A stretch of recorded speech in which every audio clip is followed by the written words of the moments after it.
கர்த்தராகிய இயேசு கிறிஸ்துவின் நாமம் மகிமைப்படுவதாக. இன்றைக்கும் கூட உங்களோடு கூட சேர்ந்து தேவனுடைய நாமத்தை தியானிக்கும்படியாய் கர்த்தர் கொடுத்த கிருபைக்காக நன்றியோடு தம்மை துதிக்கிறேன். தேவன் உயிர்ப்பிக்கிற தேவன் என்று நாம் தியானிக்க போகிறோம். அவர் நம்மை உயிர்ப்பிக்கிற தேவன். அப்படின்னா நம்ம செத்த மாதிரி இருக்கிறோமா? அப்படித்தான்.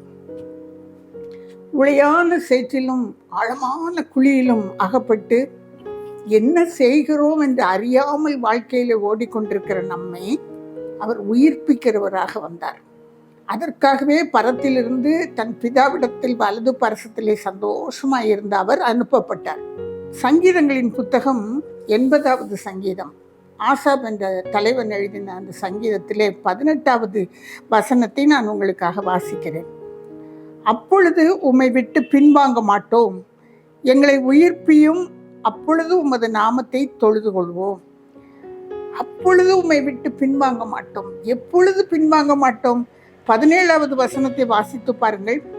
அப்பொழுதே, அந்த நாட்களிலே, இயேசு அனுப்பப்படாத நாட்களுக்கு முன்பாக, அவர் அனுப்பப்படவில்லை, அந்த நாட்களிலே அந்த சங்கீதக்காரன் தீர்க்க தரிசனமாக சொல்லுகிறார், உமது கரம் உமது வலது பார்சத்து புருஷன் மீதிலும் உமக்கு நீர் திடப்படுத்தின மனுஷகுமாரன் மீதும் இருப்பதாக. நாங்கள் எப்பொழுது உம்மை விட்டு பின்வாங்க மாட்டோம்? அப்பொழுது உம்மை விட்டு பின்வாங்க மாட்டோம். எப்பொழுது பின்வாங்க மாட்டோம்? உம்முடைய வலது கரம் நீர் திடப்படுத்தின உம்முடைய மனுஷகுமாரன் மீது இருப்பதாக. அவர் அப்பொழுதே திடப்படுத்தப்பட்டு விட்டார். புஸ்தக சூழலில் எழுதப்பட்டாயிற்று, நீர் போக வேண்டும், இப்படி இப்படி மறிக்க வேண்டும் என்று திட்டவட்டமாக சொல்லப்பட்டாயிற்று. சங்கீதக்காரன் தீர்க்க தரிசனமாக அங்கு சொல்லுகிறார், அந்த திடப்படுத்தின அந்த மனுஷகுமாரன் மீது உம்முடைய கரங்களை வையும், அவர் அனுப்பப்பட வேண்டும், அவருடைய ரத்தம் சிந்தப்பட வேண்டும், அப்பொழுது நாங்கள் உம்மை விட்டு பின்வாங்க மாட்டோம், நீர் எங்களை உயிர்ப்பியும், உம்முடைய நாமத்தை நாங்கள் தொழுது கொள்வோம். அந்த ரத்தம் சிந்தப்பட்டால் ஒழிய பாவ மன்னிப்பில்லை. அந்த ரத்தம் சகல பாவங்களையும் நீக்கி நம்மை சுத்திகரிக்கும். இது சத்தியம். இதை அப்பொழுதே உணர்ந்து சங்கீதக்காரன் பாடுகிறார், நீர் அவரை திடப்படுத்தி அனுப்பும், ரத்தம் சிந்தப்படட்டும், அந்த ரத்தத்தினால் நாங்கள் உம்மை விட்டு பின்வாங்காமல் இருப்போம், உம்முடைய நாமத்தை தொழுது கொள்வோம், அந்த ரத்தத்தினால் எங்களை உயிர்ப்பியும் என்று சொல்லி கேட்கிறார்.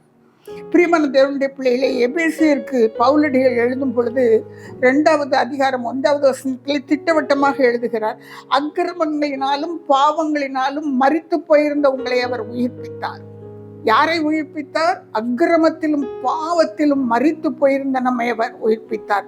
தேவனால் கழுவப்பட்ட ஒவ்வொரு பிள்ளையும், ரட்சிக்கப்பட்ட ஒவ்வொரு பிள்ளையும், தேவனோடு உறவாடுகிற ஒவ்வொரு தேவ பிள்ளையும் பின்னால் சற்று யோசித்து பார்ப்பீர்கள் என்றால், பழைய வாழ்க்கையை குறித்து யோசித்து பார்ப்பீர்கள் என்றால், எப்படிப்பட்ட உளையான சேற்றில் நம்முடைய கால்கள் இருந்தது, எப்படிப்பட்ட தெரியாத ஆழமான குழிகளிலே நம்முடைய கால்கள் சிக்கி கொண்டிருந்தது. தேவன் மீட்டெடுத்து கொண்டார்.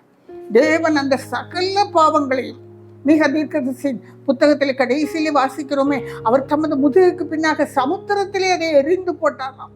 அதை சமுத்திரத்தின் ஆழங்களிலே நம்முடைய பாவங்களை எரிந்து போட்டுவிட்டு அவர் நம்மை மீட்டு கொண்டார். பிரியமானவர்களே, அரிதான ரட்சிப்பு, அரிதான ரட்சிப்பு.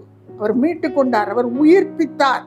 அவர் உயிர்ப்பித்தபடியினாலே வேதத்தை வாசிக்கிறோம், உயிர்ப்பித்தபடியினாலே ஜெபிக்கிறோம், உயிர்ப்பித்தபடியினாலே அவருக்கு அருகிலே தைரியமாக செல்கிறோம், உயிர்ப்பித்தபடியினாலே அவரிடம் அப்பா பிதாவே என்று கூப்பிட்டு ஆண்டவரை தாரும் என்று சொல்லி கேட்கிறோம். அவர் தந்த சமாதானத்தையும் சந்தோஷத்தையும் இழந்து போகாதபடி, அவர் உயிர்ப்பித்ததனால் நமக்கு கிடைத்த அந்த சமாதானத்தை காத்து கொள்ளும்படியாக வாழ்க்கையிலே நாம் போராடி கொண்டே ஆண்டவரோடு ஓடிக்கொண்டிருக்கிறோம். அவரை விட்டு சற்று விலகி பாருங்கள், அந்த சமாதானம் போய்விடும். அவரை விட்டு சற்று பின்வாங்கி பாருங்கள், அந்த சந்தோஷம் போய்விடும். பிரியமானவர்களே, அந்த ரட்சிப்பை நிலைநிறுத்தி கொண்டு தேவனுக்குள்ளாய் நாம் மகிழ்ந்திருக்கும்படியாய் கர்த்தர் நம்மை உயிர்ப்பிக்கிறார். நம்முடைய வாழ்க்கையின் சூழ்நிலையை மாற்றுகிறார். நாம் பழகினவர்கள் வேறு, இப்பொழுது பழகுகிறவர்கள் வேறு. நாம் இருந்த சூழ்நிலை வேறு, இப்பொழுது இருக்கிற சூழ்நிலை வேறு. உயிர்ப்பித்து அவர் நம்மை ஜீவன் உள்ளவர்களாக கட்டாயமாய் நம்முடைய இப்பொழுது பழகுகிறவர்கள் சொல்வார்கள், நம்மோடு பேசுகிறவர்கள் சாட்சி சொல்வார்கள். எப்படி உங்களால் சமாதானமாக இருக்க முடியுது? இவ்வளவு பிரச்சனை நடக்கிறது, எப்படி சந்தோஷமாக இருக்கிறீர்கள்? கர்த்தருடைய இரத்தத்தின் வல்லமை, கர்த்தருடைய ஆவியின் வல்லமை நம்மோடு இருக்கிறபடியினாலே கர்த்தருக்குள் நம்மால் நிலை நிற்க முடிகிறது. அவர் உயிர்ப்பித்து நம்முடைய சூழ்நிலையே எல்லா பாடுகளின் மத்தியிலும் கூட நம்முடைய இருதயத்தின் சூழ்நிலையை, நம்முடைய வாழ்க்கையின் சூழ்நிலையை அவர் காத்து மீட்டுக் கொள்கிறார்.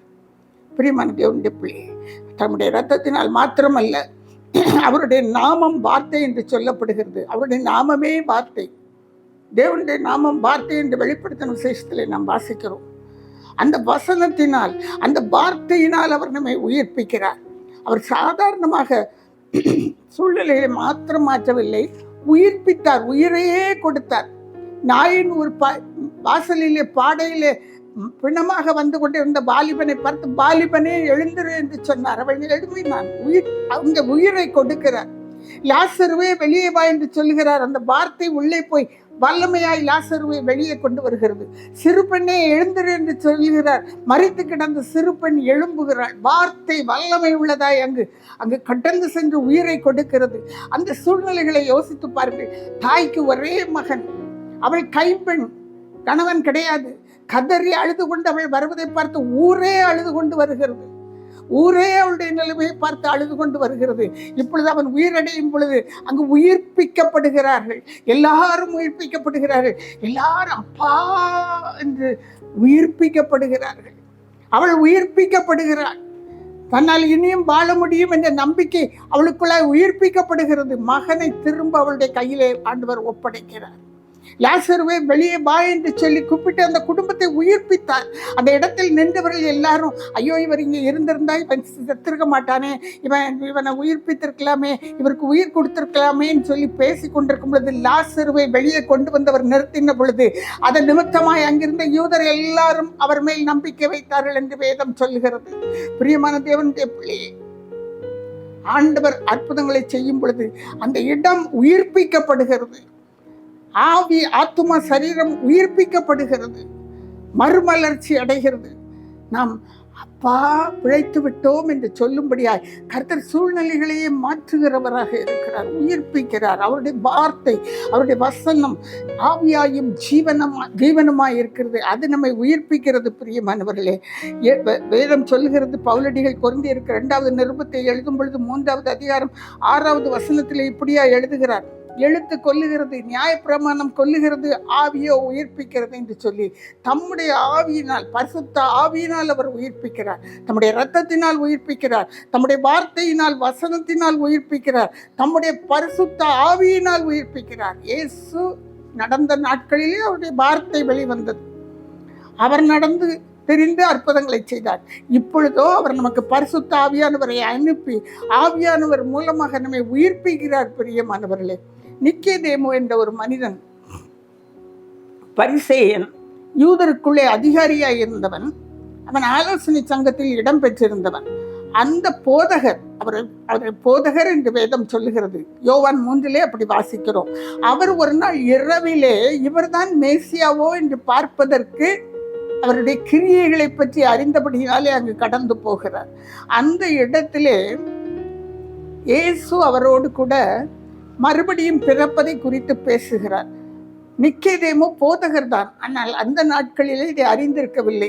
எப்படி ஒரு மனுஷன் திரும்ப தாயின் கற்பத்துக்குள்ளாய் போய் பிறக்க முடியும் என்று கேட்கிற சிறு குழந்தையை போல் இருந்தார். தேவன் உயிர்ப்பிக்கிறார், தம்முடைய வார்த்தைகளினால் உயிர்ப்பிக்கிறார். தண்ணீரினாலும் ஆவியினாலும் பிறவாவிட்டால் பரலோக ராஜ்யத்தில் பிரவேசிப்பதில்லை என்ற சத்தியத்தை ஆழமாய் அவனுடைய உள்ளத்திற்குள்ளாய் அனுப்பி அவனை உயிர்ப்பிக்கிறார்.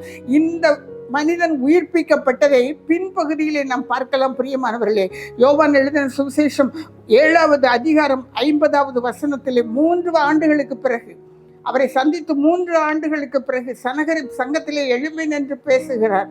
இந்த மனிதன் கிரியைகளை நாம் அறியாதபடிக்கு அவன் பேசுவதை வைத்து நியாயப்பிரமாணத்தின் நாம் நியாய தீர்ப்பு கொடுக்கலாமா என்று நீங்கள் சற்று யோசித்து பாருங்கள் என்று சொல்லி தைரியமாய் ஆலோசனை சங்கத்திலே கேட்கும்படியாய் உயிர்ப்பிக்கப்பட்ட இருதயம், உயிர்ப்பிக்கப்பட்ட ஆவி, உயிர்ப்பிக்கப்பட்ட வாழ்க்கை பிரியமானவர்களே. இயேசுவை அறிந்து கொண்டு புரிந்து கொண்டு உயிர்ப்பிக்கப்பட்ட நிலைமையிலே பேசுகிறார். அதே போல யோவான் எழுதின சுவிசேஷம் 19வது அதிகாரம் 39வது வசனத்திலே நிக்கோதேமுவை திரும்ப நீங்கள் சந்திக்கலாம். எப்பொழுது தெரியுமா?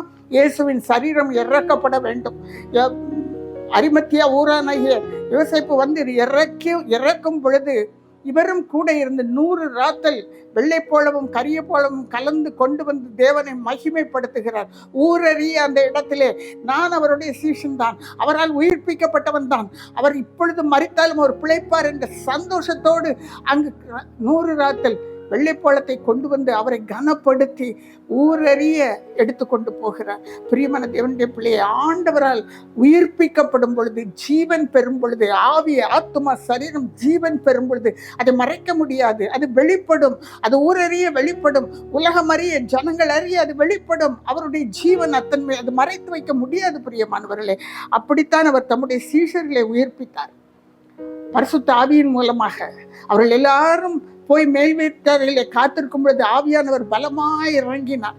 அதன் பிறகு பாருங்கள், பழைய பேதுரு எவ்வளவாய் மாறி போய் ஆண்டவரை குறித்து எவ்வளவாய் ஆழமாய் தைரியமாய், நீங்கள் அடித்து கொலை செய்த நசரேயனாகிய இயேசுவை குறித்து நான் பேசுகிறேன் என்று யூதரை பார்த்து விரலை நீட்டுகிறவராய் மாறுகிறார். யூதரை பார்த்து பயந்து ஓடினவர்கள் எல்லாரும் எழும்பி நிற்கிறவர்களாக மாறுகிறார்கள். தேவனுடைய ஜீவன், தேவனுடைய உயிர், மரித்து உயிர் தெழுந்த அந்த ஜீவன் நமக்குள்ளே இறங்குகிறது. அவர் உயிர்ப்பிக்கிறார். வெறுமனே உயிரை கொடுப்பது மாத்திரமல்ல, நம் எல்லாரையும் ஆவி ஆத்ம சரீரத்திலே தேவன் உயிர்ப்பிக்கிறார். இதை விசுவாசிக்கிறோம் என்றால் அவர் கூட இருக்கிறார், அவரால் இதை செய்ய முடியும் என்று நம்புகிறவர்கள் என்னோடு கூட சேர்ந்து ஜெபியுங்கள். நம்முடைய சரீரத்தை, செத்துப்போன சரீரத்தை அவர் உயிர்ப்பிக்க வல்லவர். ஒவ்வொரு அவயவத்தையும் உயிர்ப்பிக்க வல்லவர். அருந்து கிடக்கிற காரியங்களை கட்டுகிறவர் அவர். உடைந்து போயிருக்கிறவற்றை, நொறுக்கப்பட்டவைகளை எடுத்து கட்டுகிறவர் அவர். எல்லா வியாதிகளையும் மாற்ற வல்லமை உள்ளவர். அவருடைய ஜீவன் உள்ளே இறங்க வேண்டும், அவருடைய வார்த்தை உள்ளே இறங்க வேண்டும், விசுவாசிக்க வேண்டும். இதை விசுவாசிக்கிறவர்கள், இந்த செய்தியை கேட்டு இந்த வார்த்தையை விசுவாசிக்கிறவர்கள் என்னோடு கூட சேர்ந்து ஹல்லேலூயா ஹல்லேலூயா துதிக்கிறோம் ஆண்டவரே, நன்றியோடு நாள் தம்மை துதிக்கிறோம். நீர் உயிர்ப்பிக்கிற தேவன் ஆண்டவரே, எங்களுடைய செத்துப்போன ஆவியை உயிர்ப்பிக்கிறவர் ஆண்டவரே. இந்த உலகத்தோடு சேர்ந்து தகப்பனே, இந்த உலகத்திலே ஆழ்ந்து போய் மண்ணோடு எங்களுடைய ஆத்துமா ஒட்டி கொண்டிருக்கும் பொழுது அதை பிரித்தெடுத்து தகப்பனே உயர்த்தி உயிர்ப்பிக்கிற தேவன் நீர் ஆண்டவரே. இந்த உலகத்தை துச்சமாய் பார்க்கிற ஒரு சந்தோஷமான இருதயத்தை எங்களுக்கு தருகிறவர் நீர் ஆண்டவரே. இந்த உலகத்தின் மாயையான காரியங்களில் தகப்பனே அப்பா சங்கீதக்காரன் கேட்பது போல இந்த மாயையான வழிகளில் நடவாதபடிக்கு உம்மை பார்க்க கர்த்தர் கிருபை செய்வீராக. உம்முடைய வழிகளை தெரிந்து கொண்டு உம்மை பிடித்து கொள்ள கர்த்தர் கிருபை செய்வீராக. உயிர்ப்பியும் ஆண்டவரே, எங்களை உயிர்ப்பியும், அப்பொழுது பின்வாங்க மாட்டோம். எங்களை உயிர்ப்பியும் ஆண்டவரே, அப்பொழுது உம்முடைய நாமத்தை தொழுது கொள்வோம். எங்களை உயிர்ப்பியும், எங்களுடைய ஜீவன் உயிர்ப்பிக்கப்படும். எங்களை உயிர்ப்பியும், எங்களுடைய வியாதிகள் மறைந்து போகும். உம்முடைய கேட்டுக்கொண்டிருக்கிற ஒவ்வொருவர் மேலும், ஒவ்வொரு குடும்பத்தின் மேலும் இந்த வல்லமை இறங்குவதாக, உயிர்ப்பிக்கிற வல்லமை இறங்குவதாக. சகல கட்டிகளும் மறையட்டும் அப்பா, இயேசுவின் நாமத்தால் மறையட்டும் ஆண்டவரே. உயிர்ப்பீங்க, குடலை உயிர்ப்பீங்க ஆண்டவரே. செத்து போயிருக்கிற குடலை உயிர்ப்பீங்க ஆண்டவரே. செத்து போயிருக்கிற கண்களை உயிர்ப்பீங்கப்பா. உம்முடைய வல்லமுள்ள கரத்துக்களை ஒப்புக் கொடுக்கிறேன். ஆசீர்வதியும். இயேசுவின் நாமத்தில் ஜெபிக்கிறேன் நல்ல பிதாவே. ஆமென். ஆமென்.